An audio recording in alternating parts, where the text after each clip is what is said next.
This is Doug Meyer with Meyer Auto Group. I want to make a little video today kind of explaining the whole microprocessor situation and how that all works into vehicles we're ordering for our customers, and all the different problems we run into that all stem from these microprocessors. This is obviously a global wide problem. This isn't something just in the car business, not something just for us either. I mean, this is everybody. If you drive around the country, you'll notice lots of empty lots all over the country. We don't have any cars right now, not many. We get a few in. They're usually sold before they get here, or they're sold shortly after they get here. People that are looking for vehicles are scrolling all over the internet, looking for different things, and then coming across it, and we get calls from all over the country say, hey, I see that you've got a vehicle that's going to be here in the next couple of days. I'm very interested. Can we get something worked out? And then we start our process from there and try to get it worked out. A lot of our vehicles, we've got customers, we put their names on them. We'll say, hey, we'll give you a first shot at it. They come in and we say, hey, here you go. This one came in. This is a vehicle that you've been looking at, and come in, take a look at it, and we'll get our deal put together. We won't. It'll be available to the next guy. I'm obviously at work, so you're going to hear some things in the background, but I just kind of want to give an explanation of how this all works together and what the microprocessor problem, how it kind of started, where we're at today, and how this works into our business. So first off, I'm really going to talk about three different things: the microprocessors, how our allocation kind of works, and then constraint problems we have while we're ordering our vehicles after those vehicles are allocated to us. So first off, I want to talk about microprocessors. When this all began, analysts were saying that the people that produce these microprocessors, let's say like in China and Germany, their analysts were telling them that, hey, after the pandemic's over and these lockdowns and everything, back in beginning of summer, early, late spring, somewhere back there when things started to seem like it was turning around, they're telling them how fast all these different businesses and all these different things were going to come back. Well, they completely missed how fast business was going to come back in the United States and all over the world. They produce so many microprocessors for all these different types of vehicles, electronics, different devices, different components, computers, different things, and they just simply did not have enough microprocessors built for all these different products. And then when people started coming out of lockdown and the mask mandates and getting back out in the stores, people start buying up all these different things. They didn't have enough microprocessors to keep the build and keep everything coming, to keep the supply up with all the demand. At this time, back, like I said, March, April, May, right back in there, we were told, hey, you know what, these microprocessor plants are going to get caught up.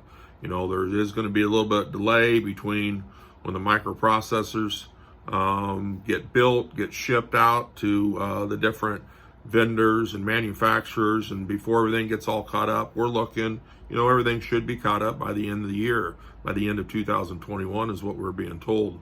So as the kind of summer went on, May, June, July, even a little bit into August, we're telling our customers, hey, let's go ahead, we'll order you a vehicle. They're telling us by the end of the year it should be here. Right now we're finding out that's not necessarily the case. I've got a little script over here I'm looking at to kind of keep me online here. Once the Delta variant came out, it started creating its own set of problems. So some places in the world started shutting down again. Some of these manufacturers that were once building a bunch of chips now are not building as many. It started creating, all sorts of other problems.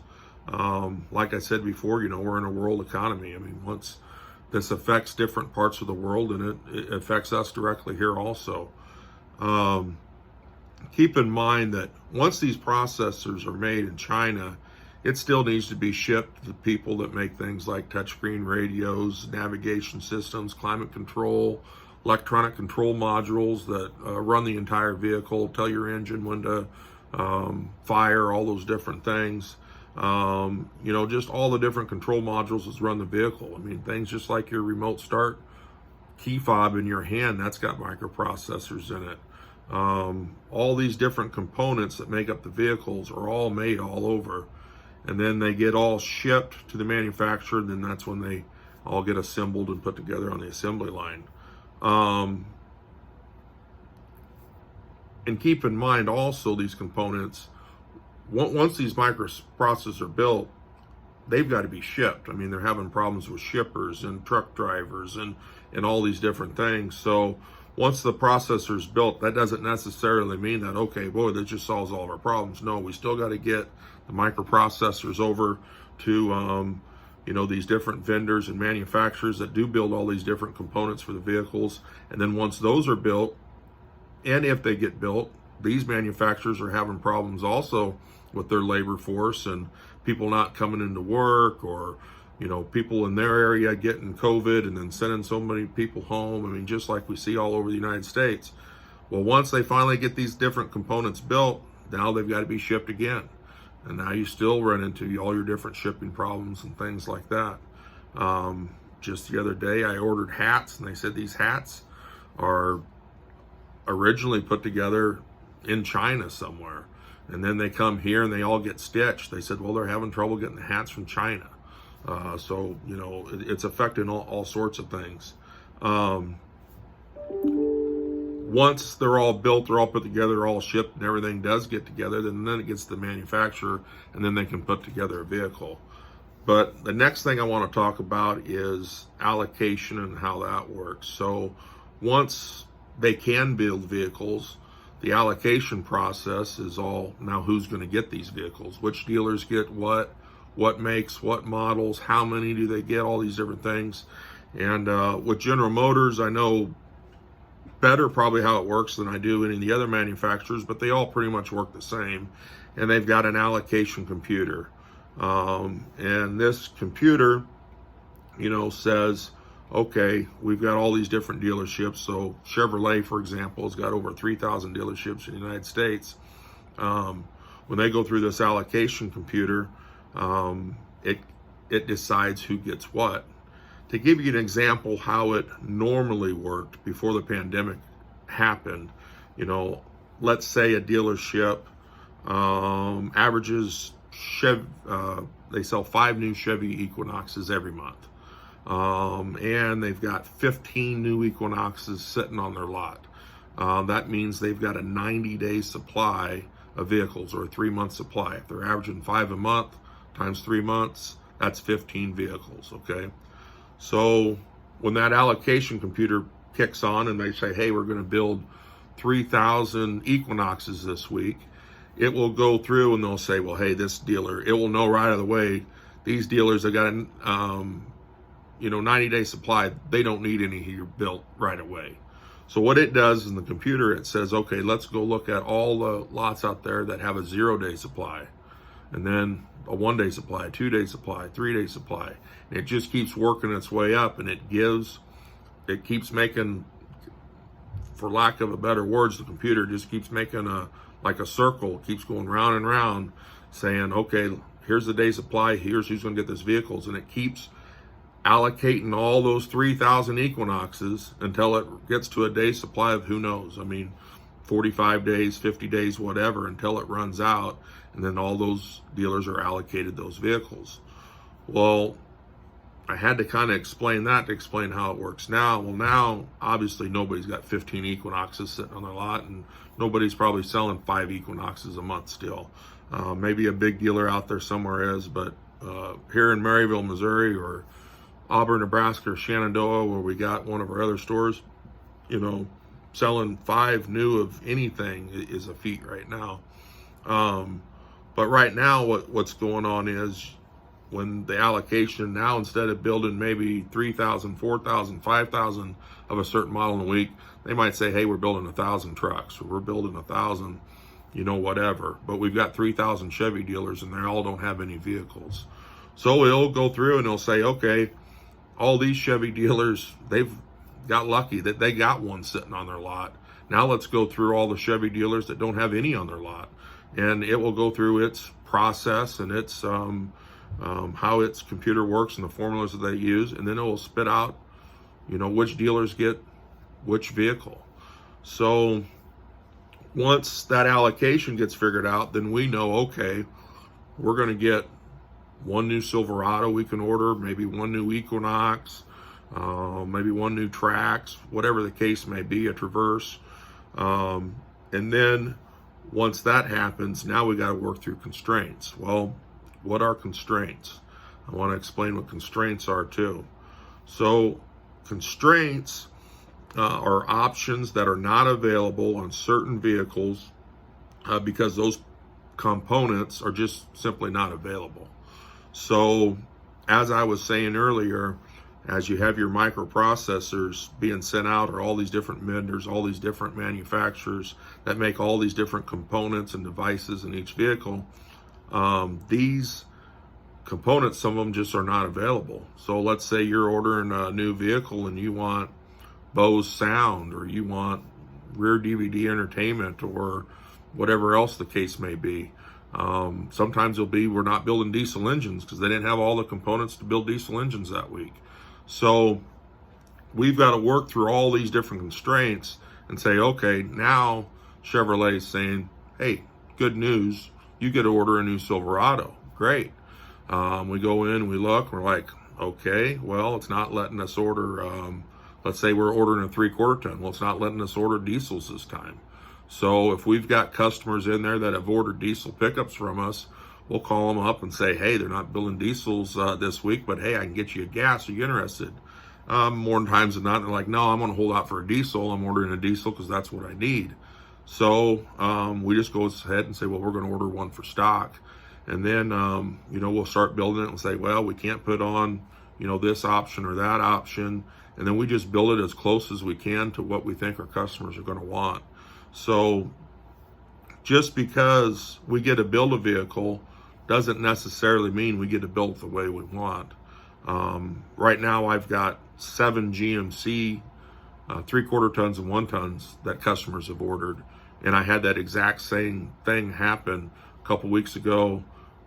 Great, we can order 2 3/4 ton GMCs, 3/4 ton or 1 ton GMCs. Couldn't order regular cab. I couldn't order a diesel. So that left me with crew cab gas. I had a handful of customers that were looking for crew cab diesels. Called them, crew cab gases is not what they want. They want a crew cab diesel because of polling or, different things that they're going to need the diesel for. So, we went ahead and ordered a couple like we think we'd be able to sell, and we'll go from there. To kind of summarize all this, it's all, a big snowball effect. Not having microprocessors is just the beginning of the problem. But that a problem with other problems creates, a big snowball of problems in ordering and ordering a new vehicle, either for the lot or for a customer. Once the microprocessors are produced, there's still a long list of things, a lot of work that needs to be done before those microprocessors get to a point where they're put in a vehicle. Like I said, it goes to the different vendors, different manufacturers of all these different electronics, components, devices, whatever you want to call it. And then once those are built, those have got to be shipped out then to the manufacturer. And then once the manufacturer gets them, they go, okay, we got all these components. Here's what we can build. But we can build Silverados, but we can't build them with heated seats this week. Or we can build 2500s, but we can't build diesels, or whatever the case may be. So the nice thing is, once they are allocated to us, they usually go through pretty fast. That means they are going to get built.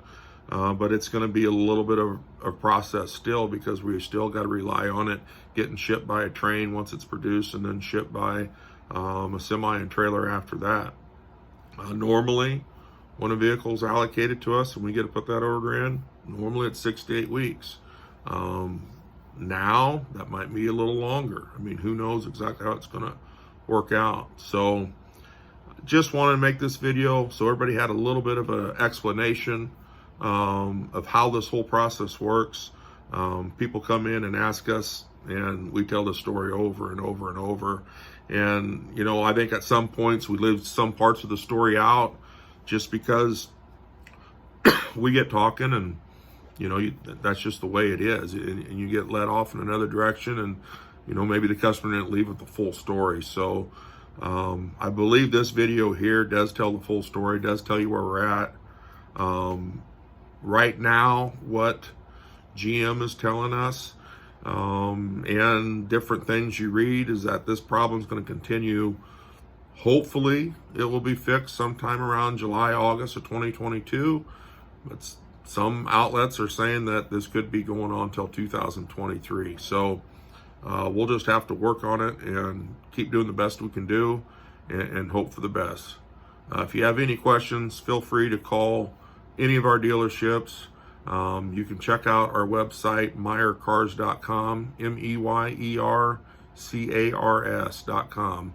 And call any of the numbers on there, any of the salesmen, me, my dad, Doug Sr., Brent Meyer, my brother, Shane McHenry runs the Shenandoah store. Any of those people would be happy to answer any questions for you.